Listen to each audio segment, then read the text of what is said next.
morning. Thank you for tuning in for your come up. Today we're going to have a conversation here with a buddy of mine from school, Chrys Thompson. If you like what you watch, don't forget to hit the like button, hit the subscribe, and don't forget to hit the bell notification so you don't miss your come up. Today's episode is sponsored by Yapix Web Design and Graphics. How you doing today, Chrys? Good, man. Good. Thanks for having me, my brother. I know. Thanks for coming all the way from LA. You know, didn't take much to do that, but thank you. Hey, this is still home. You know, I can see some people on the way. So home is home, man. Yeah, man. Appreciate it. Yeah. So for those that may not know who you are, even though a lot of people know who you are, tell us a little bit about yourself. Yeah. Well, I mean, I grew up here in Palm Springs. You know, went to Raymond Cree and Palm Springs High School. And then went to UC Riverside, got my undergrad degree in business economics. There you go. And then went to get my MBA. I came back out here actually, moved back in with my mom and went right down the street from here at UCR Palm Desert. Got my MBA very young, and then there you go. Tried to start my career off out here for a couple of years. Eventually just felt like I needed to leave. Mm-hmm. It was tough, but I knew I had to do it. I wanted to get closer to the music industry. I did. I didn't really know how or what, but I was educated and I just wanted to give it a shot in LA. So I went out there. No plan. I had some money in the bank. My mom held it down for a while out here, so she let me save up and just went for it with no job, no plan. Moved into some Craigslist situation. Craigslist got me my first job, my first 2 living situations for like the first year and a half out there. It was a little rough. Started catching some momentum. Got a full-time job. Was working my way up in education systems, but I was still checking out studios and stuff. I got to meet some people. Got to see the industry. That's what I wanted to do. Didn't really know how to add value at that point in the first couple of years, but I just wanted to get exposed to it. Started meeting people. I was in a couple music videos. I was helping with music videos. Just overall, like, understanding how to organize certain things. I think that's where I realized I could bring some value, communicating and stuff. So, so through some people I met, you know, that was my real way to like figure out how to make my own situation work, you know. Okay. Well, let's talk about your passion. Yeah. Music's your passion, right? Yeah, man. How did you know at what point in life that music is my passion? This is what I love doing. This is what I'm gonna go ham in. For me, it wasn't like, music is my thing. Right. I knew I liked it, and I knew that it was fun, right? Right. Like in high school, like freestyling, right, with the homies, like whether my before practice or after basketball practice, we'd be in the car, have my 2 12-inch subs, we're like turning up the music, my homies know who it is, and like we would just be like clowning each other, right? So like we're like trying to come up with the funniest lines that rhyme and like make fun of what someone's wearing, or if they spill ketchup on themselves at lunch or something, or like if they're wearing some old shoes that they should have cleaned off before school started. But like it was freestyling, and it was just like it was never ever serious. But then some people be like, oh, I think you're kind of good, I'm like, oh, appreciate it. I sucked, I thought, right? So it's like, hey, if you're honest with yourself in the beginning of anything, you're gonna suck, and you got to go through that. In college, I started seeing people like, I was like, oh, they freestyle for real out here. Like, that's another level. They were like, people like trying to use bigger words and more educated. You putting textbooks into your freestyles. they had like more substance, and they had like a reason to freestyle. We were just clowning, and they're like, oh, no, they're serious. They're talking about stuff. So I tried to pop in on some of those freestyle sessions, and I was a little nervous. I was a freshman, in college. Playing basketball always has connected me to people, So on the basketball court, I met some people that were making some music. They were producing, and I never even like the concept of producing. To me, it didn't cross my mind like that I could produce a beat that I rap on. And I was picking beats. They were called mixtape beats back in the day. Now they're just called YouTube beats. But like Dr. Dre would have instrumental versions of his like popular songs on the Chronic or whatever, and I would just write like a lot of verses down, and I would just rap over like a microphone on like old school technology, For right? sure, yeah. One take, like you mess up, you got to start it all the way over, right? I learned how to make beats through this guy I met, and a little team of people, a little crew they had out there, and they basically kind of took me under their wing. They were a couple years older, all of them. And they saw that, I wanted to get into it, and we just started like working. One of them had a house off campus, and we would go in the closet and spit our bars out, and then we would just drive home with a new song, right? And just doing that.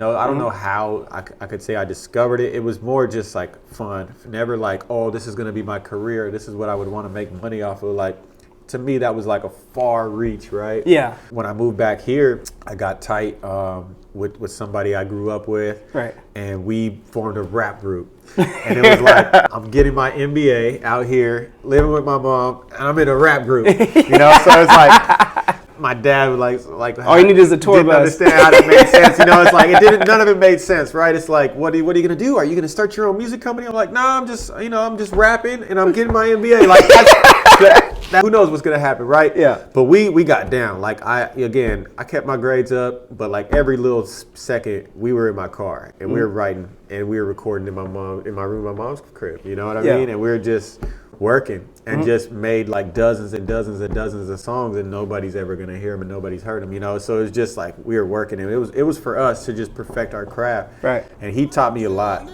my rap partner, and it was just like the words came easy to me, but the tempo and the beat and the swag of it, it wasn't naturally coming to me. But I knew how to catch things. I just didn't know how to stop and like catch it like where. I don't think Eminem rapped on beat, really. He just spit. But so it's like the goal is to try to merge these two worlds in my mind, right? Merge like having some substance and like saying some words that people don't usually use, and then like try to catch the beat like all the way, right? Right. Years of that. It's just all like, to me, looking back, it was all practice. You got to put the hours in. Progress is a process, right? Yeah, I'm glad. A lot of it felt like it could have been wasted nights or whatever. But like, I got a lot of homies that play video games. I really asked myself, like, how do I discover this passion? Well, it's just like, I didn't want to do that anymore. I didn't want to sit around and play video games. Yeah. Because I felt like I couldn't get anything out of that. Right. Whether I beat you or you smash me, like the next day comes and I don't have anything to show for it. Like with all due respect to video game lovers, like that wasn't me anymore, right? Like I wanted to like make something that lasted.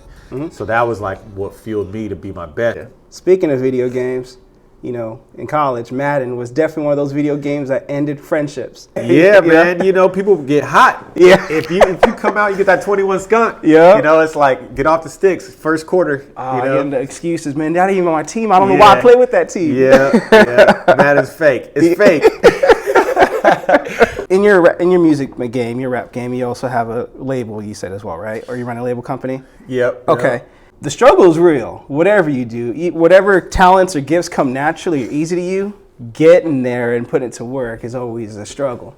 How do you stay motivated and inspired when life gives you challenges? How do you stay motivated to keep pushing forward? I think one of the challenges, try to keep me on track here, but like one of the challenges is just like perspective, right? I think you have more connections now in contact with like what's going on, right? Right. You can see people that are successful, what they look like, what they're doing. There's like a FOMO, like I'm not good enough, I'm not big enough, I'm not doing enough, right? To me, it's like an internal challenge. It's like an internal battle to be like, well, I'm not that big, I'm not that good. Their productions are better. They got their songwriters better. So I think that the challenge of like putting yourself in the realm where you're not at the top, you're nowhere near the top. Oh, for sure. You know what I mean? And I think a lot of us, when we want to pursue our passions, the doubt creeps in. You know what I mean? And so always. I think the first way to overcome it is to acknowledge that and just be okay with like, look, I'm not the best, but I can be my best, right? And if I want to get better and better, what am I going to have to do? I'm going to have to eat some of this crap. I'm going to have to lose. I'm going to have to take some L's. And so, especially when you're trying to experiment with like new genres and stuff. So I would say just having that awareness is the first thing of saying, look, know where you are, be honest with yourself, and know that you're not going to be at the same level of what's out there. So the more you search, you can probably find some people you think you're better than, but you're also gonna, you're gonna be shooting for the top. So you're not gonna be as good as the people that you want to be, up there with. So anything you do, you're trying to like piece things together to like get that momentum, and with momentum comes confidence. A lot of this stuff is confidence. Like, what do I want to do, and how much am I willing to commit to it? Right. And again, the commitment is the early mornings and the late nights when nobody's seeing, when you're struggling. For sure. Just it's not coming naturally, right? A lot of passions aren't directly like tied to making money right away. But then some people just push through long enough and they get more money than they ever imagined from it, right? Than they ever needed for it. Jeff Bezos. I think a lot of people make excuses. Yeah. we're trained to make excuses. Like I hit my snooze button telling myself, all right, I'm just gonna 10 more minutes. I'm gonna cut 10 minutes off of my shower, shave, and I'm gonna brush my teeth while I you can go on and on and on, you know? So for me, it's like, are you gonna really just own up to the fact that like, all right, I'm gonna use every hour I can to do this, but I've gotta do something that's gonna pay me, right? And so to me, it was never like, I'm gonna just pursue my music career and I'm gonna just like perform and I'm gonna make this money, I'm gonna make beats, whatever it is. I never really thought I was gonna start a recording studio company, you know, but now I got 4 recording studios that I run with a business partner, you know, but that was not the goal. That was never, but I wanted to get into music. It seems like that was the consequence of pursuing your passion, you know? Yes. In a good way, a good consequence. It was, and it was me throwing myself at something and meeting people, and we realized that like everyone needs a studio. We needed a studio. Right. Let's get a studio for us to make music. For sure. And then it was like, oh, well, we got to pay for this now. Like, how maybe we can offset some of the costs by bringing some other people in. And it started with 1 studio, 2, 3, 4, and it was never the goal to have 4 studios. But then we started getting rentals, and we didn't have a studio to make our music anymore. So it was like, do we just wait until they're gone? But then we lose the momentum, lose the, you know, it's all the same thing. Oh, that's right. Yeah. We tried to always have a studio that we would have for us. To make music in whenever we wanted, but then we had some people that loved our studio so much they wanted to rent long term. So we're like, oh, this studio literally, we can't even rent this one out anymore. Now we got to, you know, so a lot of it is consequential, and I think that like if you could trust, if you do your part, life will give you opportunities, and whether you're ready for them or not. Like, you can't wait for an opportunity to come. You got to do what you got to do with what's in front of you. Exactly. Is the way I see life. I never really thought I can get paid off of this music stuff. Like, I just, whatever it's worth, I never thought that. Right. I never figured that out in my head. I just never thought that was going to be me. So I always had to have a steady job. I always worked really hard to like have a day job. It's not, you know, I know a lot of people talk crap about like the 9 to 5 and all that stuff. Like, I get it, right? You got to pay the bill somehow. They don't pay themselves. Especially when I moved to LA. Yeah. Things are more expensive. Oh, so it's like, what are you really hoping for? You're hoping to hit the lottery? Like, I've been out there almost 10 years now. And I haven't hit the lottery yet. Yep. But I have been able to pay my rent, and now for the last couple of years, I've been able to like have a side hustle, and then I've been literally, last year was my first year releasing music. There you go. Know, make a couple of pennies here and there off that. But you know, for the most part, yeah, I always try to do the most with the time that I have. Right. The excuse part is really what I want to say. Is like people are like, oh, I can't do that because I'm working. Like, come on, you got to make it work. You're working 8-9 hours out of a 24-hour day. And then you got to use that other 4 or 5, and those are the ones that are going to fulfill you. You know what I mean? It goes back to the passion. Like if you could do a little bit of that, you can endure more on the I don't really like this, but it's making me money. You know what I mean? So, like for me, before I realized writing was my thing, I started writing in 2008, but I didn't publish it until a couple years later. Reason being, I don't think no one wants to read it. I mean, there's plenty of other books like that, but one person said, well, other books have been written about that, but none of them have been written by you. Your inspiration, your story could be someone else's inspiration. From that, I'm like, all right, work for a cause, not for applause, and let's just do it, you know? Yeah. Last question I want to ask you, man, since you got some wisdom up in that head of yours. Any last or final words you want to relay to the people watching?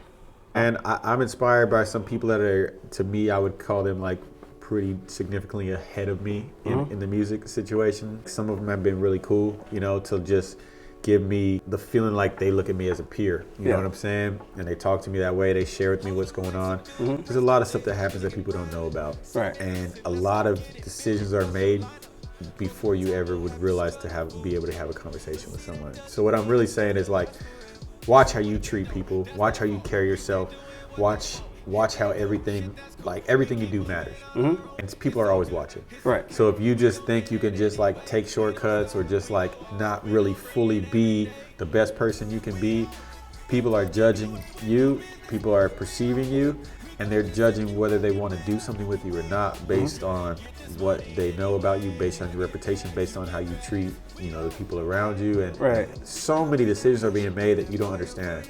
So if you really want to give yourself the best chance in life, you got to treat people right. Do it 100, whatever it is you're doing. And like, as much as you want to do your own thing, like, you just can't do it alone.